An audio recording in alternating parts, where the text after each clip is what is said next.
Hello, my name is Angie Juzang. We're here with another Legacy Talks. This is our Black History Month series, and our theme this year is preserving our culture. We've had various speakers talk about how we go about doing that, whether it's through art, whether it's through preserving neighborhoods, HBCUs, and our relationships with fraternities. And today we're going to talk about preserving our traditions through food and our dining experience. And I have the pleasure of working with Dr. Kerry Scott at Memorial Health System. We both work for that system. And I've learned so much this year about culinary medicine. He's a specializes in culinary medicine, and he's going to tell us a little bit about what that is. So welcome, Dr. Scott, to Legacy Talks. Oh, thank you. I'm excited. So tell us a little bit about yourself, and then also definitely what culinary medicine is. Okay, awesome. Yeah, I'm originally a Southern guy. I'm originally from Meridian, Mississippi. So I'm a Mississippian, and I've been around the South and the Southern food and all those things for all my life. So I know all about it and what we what we intake. Fantastic. And your core training is primary care provider. So you definitely come across individuals who are affected by obesity and brought on by poor eating habits. And tell us what brought you to culinary medicine, and why that was even an interest for you to specialize in it. Yeah, two of my big passions is going to be taking care of patients as well as cooking. I've been cooking all my life. I love cooking. It's an art for myself to be able to bring a meal to life and make it look creative too. So that in order to help patients eat better, who better to do that than the doctor to teach the patients how to eat healthy? How do you even go about doing that? I mean, do you just provide recipes and walk them through it, or do you have hands-on demonstrations? Initially, when we talk to the patients, we kind of see what they're eating, see what they're putting in their diets. There are certain things that are in the diets that can cause problems, and things that they need to take out of their diet that can help as well too, or things that they aren't even getting in their diet. We break the diet down and look at that in detail, seeing if the patients have access to the good foods that they need to help for improved health, and we go from there. And then we kind of can decorate some diets for the patients as well. Do you do this for every patient, or is it something that's a natural progression of their treatment? It's something that we try to integrate in most of our visits. We'll go through and see what the patients what their regular diet is, and then slowly through their visits, their follow-up visits, I'll kind of continue to integrate that into their recommendations into their healthcare. What successes have you seen with Oh, with that? I've seen some major success, especially with my diabetic patients, because they're in a new situation, a world as being a diabetic. When you tell someone that they're diabetic, many people think they can't eat anything. So once you tell them that you have to be, moderation of what you're eating, you can still enjoy food and enjoy your life, but you just have to kind of tweak your diet a little bit. So I've seen some Well, great successes. okay, well, tell us a little bit more about that, because again, one of the reasons we're here today is to talk about the fact that food has been very central to our traditions. In Hmm. America, Thanksgiving, Christmas, Easter, those are all big events, but so is grandmama's house on a Sunday, and often it entails fried foods, vegetables cooked in butter and oils, macaroni and cheese, and with a high carbs, and of course desserts or sweet potato pies, peach cobblers. So is it realistic to think that one can live a healthy house lifestyle eating those things? A lot of the things that you mentioned are the things that cause a lot of health problems. The carbohydrates are one of the biggest things, and with our soul food, we tend to have a lot of that in our diets. We go back in the history of the African American or the African experience, where the slaves were brought across to the Americas. They had to eat the food that was given to them, the leftover food, the unhealthy meats and those things. And a lot of those things were part of their tradition when they came across, and we just continue to keep eating those things, and it's led to a lot of problems for our people. And how now can we begin to make that change? Is it that we have to replace those foods completely, or can we cook them differently? The easiest route is being able to just adjust how we're cooking them, and, substituting some of the things in those foods that aren't healthy. Like for instance, one of the things that we tend to rely on a lot is salt. If you look back at the history, as we mentioned earlier, when the slaves had to bring their meat across to the Americas, they had to use salt to preserve the meat to keep it viable, so they could at least eat it later on. We have tend to put that salt into our diet as a condiment and something to season our foods, and we kind of over season it as well, and that's caused a lot of problems. So we take some of those things out, like the salt, substituting some of those meats that are unhealthy meats, like the pork, with leaner types of pork, some fishes and chicken. Those things would do a lot better for our diet. Okay, so it's not just necessarily cutting down on portions. You think even, I mean, obviously portion control will help, but Mhm. should we try to eliminate some of the things that I mentioned completely? Is that necessary? It's not really necessary. I know, like the part of the with the diet we love that for the for the our soul food is the macaroni and cheese, the mashed potatoes, all those wonderful things that we love to eat, the comfort foods. We can still cook them, but we cook them in different ways by adding different types of ingredients and taking the bad stuff out. The cheese, there's different types of cheeses that you can use for macaroni and cheese that won't have as much saturated fat. It's just being creative with your cooking. Okay. And now you talked about the necessity of the menu that we've created over the years, primarily because to your point, if we were given the pig, we were given the remains, and all of the Mhm. good stuff was gone. So that's why we're eating the tails and the tongues and the intestines of those things. Um, in today's world, we have experienced in some of our communities food deserts. Mm. And so we become highly reliant on fast food. And that has really played a detrimental role in our health. What can you speak to that as a provider? If you've seen that in your communities, even when you were in Meridian, um, how can we overcome that? I mean, is it just a matter of traveling to an area that does have a shopping center that we could get good food? I mean, do you want to talk anything about that topic at all? I mean, the Yeah, disparity. food deserts and food insecurity is a big subject right now. We're starting to see being recognized more often.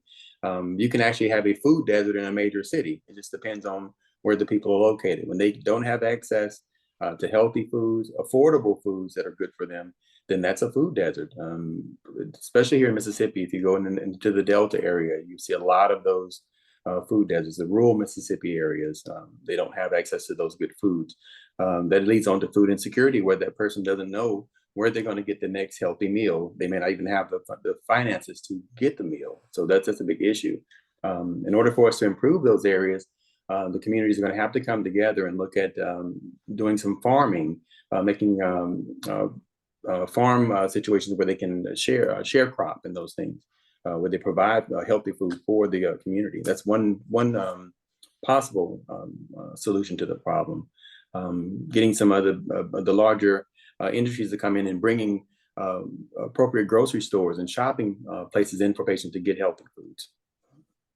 So does one have to have, they can come to you for an annual wellness visit, and perhaps if something is detected through their lab work and such, they'll continue care with you. Um, and when you talk about having some success stories, if they reduce the number of bad ingredients in preparing their food, portion control, in terms of your success stories, and I know there are a lot of variables to this, and we don't want to overpromise to people, but um, what time frame should one expect to start seeing their numbers, their bad numbers turn around if they really are conscientious about what they're putting in their mouth? Hmm. Yeah, we can see some changes in as little as 4 weeks with dietary modification.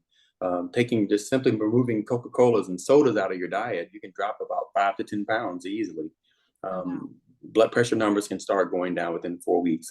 Cutting back on your sodium intake and those things. We can see numbers pretty quickly changes.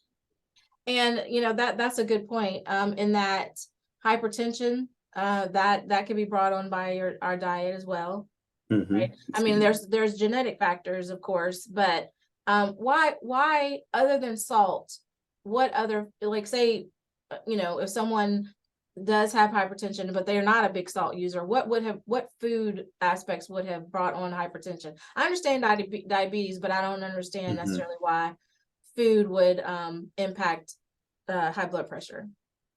There's other things that you can have in your diet that affects your blood pressure. If your cholesterol levels are too high, if you're eating too much saturated fat, that's going to be your beef, steaks, any of your animal products, milk, butter, cheese. Overindulgence or too much of those things will increase your cholesterol levels, and when your cholesterol levels go up, they clog your arteries, and that lowers your the diameter where your blood can flow through, so that it automatically increases your blood pressure. I see. Okay. And so those are obvious ones: diabetes and hypertension. Okay. What else? Um, if you look at in general, stress is a big factor. If people Ah, are stressed about their meal, or they have stressful jobs or issues in the home setting, stress will make those arteries very tight, and that will increase your blood pressure as well too. okay. So we have to worry about that. Okay.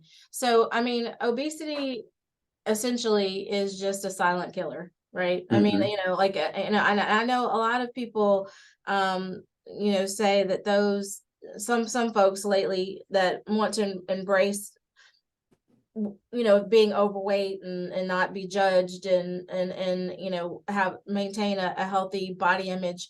And I'm all for that. I'm overweight and have been, for most of my adult life. But there was a time when I was running and everything. I still couldn't get the weight off, but I felt healthier. I'm very sedentary now, and which, Hmm. I know that that's not good. But what I'm saying is, with the rise of Lizzo and some other folks that are entertainers and really embrace self-awareness, which I'm all for, do we still have to be a little cautious that, that's good, like we want everybody to love themselves, but in loving yourself, you got to know that weight could do damage. Yeah, that's very important. You're looking at the outside, but you have to be concerned what's going on with the inside as well too. With obesity, you increase your risk of developing high blood pressure, diabetes, even some early cancers, colon cancer, and women breast cancer. So those things you have to be very aware of as well too. It's important that you try to get that weight down. Even with we're looking at the body mass index is one of the numbers we're looking at now. If that number is over 30, you're considered to be obese. And for some people, that's not very much, maybe 5 pounds over what their normal weight is. So it's very important that we have to get this obesity under control. What about the skinny fat situation? I mean, you've heard of that term, huh? Skinny fat, where there's people who look healthy, they're slim, but they live a sedentary lifestyle too, and there's a lot going on inside of them. Tell me about that. What is that about? Yeah, in those situations, those people tend to you won't see from the outside. They look thin, they look well put together, but the interior, the arteries. That's the whole topic is the arteries. They're clogged with cholesterol. They have the high blood pressure which is restricting those arteries as well too. So they have secondary high blood pressure, which leads to enlarged heart, congestive heart failure, all those things, and you may never know just by looking at the person. Okay. Well, with all that said, and they have to start getting moving too, right? They just Oh need to yeah. get up and moving. So, with all that said, what we've covered is the fact that in the African American community, food is very important to us. The dining experience is important to us. Preserving that really kind of means community and family, and we could still have that over a salad. you know I think and that knowing the history, knowing that we made something good out of bad. We seasoned the heck out of things, that leftovers that we were given because we weren't brought to the table literally. So I think what we're saying is that we're able to maintain those traditions, but in a healthier way, and Mhm. that there's alternatives that, taking, doing the research, taking the time to determine what those alternatives are, is important. Is there anything more you'd want to say about that? One of the things that I did, we've learned in some of our culinary endeavors is even from our soul food diet, collard greens. That's something that was also included into the meals that the slaves were able to master that. That's actually very healthy for you. That has fiber content. It also has some phytochemicals that help your body, that can prevent you from getting colon cancer as well too. But you have to season them with something different than the fat Yes, bag. yes. Do you have any recommendations? And particularly with those with collard greens, with the type of chemicals that you have in there, you have to use some type of oil. I think our ancestors may not have known that they were helping us with that, but if you put oil on it, your body absorbs the micronutrients and the phytochemicals better. So we recommend using some olive oil, maybe even seasoning with. You can do salted fish. You can also use smoked turkey. All those things will work better to season and be a little bit healthier for you. Fantastic. Okay, well, that makes sense. That's a good alternative. Um, Mhm. Anything alternative to frying? Don't Air fry. fryer, air fryer. Air That's fryer. air fryer. Air That's been fryer. the Okay, Yeah. You can good. do some amazing things in air fryers. It reminds me of the easy bake oven from when you were a kid growing up. Yes. This is a bigger version of that, and you can do a lot of things with the easy bake Okay, okay. air These fryer. are good tips. Okay, any other good? We got, let's soon close out with one more tip. Desserts. Oh, desserts. Desserts are good. If you cut back on your the sugar intake, you have some of the different sugar substitutes you can use, like the Splendas and those things. You still have to be cautious with those types of substitutes because you still have that craving for sweetness, even if you use the sugar substitutes.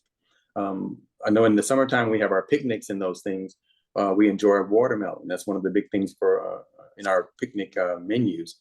But one of the things to do, a lot of times we take the watermelon and put it in the refrigerator and have it ice cold. Take it out the refrigerator. Leave it at room temperature. It actually makes it better for your health. There's a chemical that comes from that's in watermelon called lycopene. Lycopene is more absorbed better in your body at room temperature. And for men, it's very important, especially for African American men. Lycopene does help prevent prostate cancer. Oh my. Uh, so that's a big plus that a lot of people don't know about. I absolutely have never heard that before, especially Yeah. the room temperature piece of it. Mhm. Now I when I eat sugar, I mean, when I eat fruit now, I feel jittery. I feel like a sugar high situation. I'm newly diagnosed diabetic, and like pears, Mhm. in particular, boy, they send me crazy. Why is that? I mean, because of the high, I mean, is it true sugar content or? Yeah, they have the most of your fruits and those things have a sugar called fructose. Their body it's more of a complex sugar, but your body does break that down to a simple sugar, and that can make your blood sugar spike. You can still have those things, but you have to do it in moderation. Instead of maybe having a whole pear, maybe have a half of a pear, Okay, maybe or that's what. instead of a whole banana, a full half a banana. Yeah, but it's not so bad. But watermelon gave me a little bit of the jitters too. But Hmm. you know, I just gotta figure it out, I guess. Just have a piece of the watermelon, not the whole one. That's right. That makes sense. Maybe I had a little bit too much. Okay. Well, I do enjoy you just whenever I talk to you. This has been fantastic information. And I'll just give a little plug if you want to get in touch with Dr. Scott. If you enjoyed this conversation, like I said, he's a primary care provider. He does it all. So you don't have to, you won't be forced to cook something, great. He can guide you through that if you want it. But 228-867-5000 is our centralized scheduling, and ask to contact Dr. Kerry Scott. I've enjoyed you. Thank you. I think Oh, this thank was you, great, Angie. short and sweet. And if you need anything, I'm here for you. All right, I appreciate you. Thank you. Okay, all right. Thanks so much.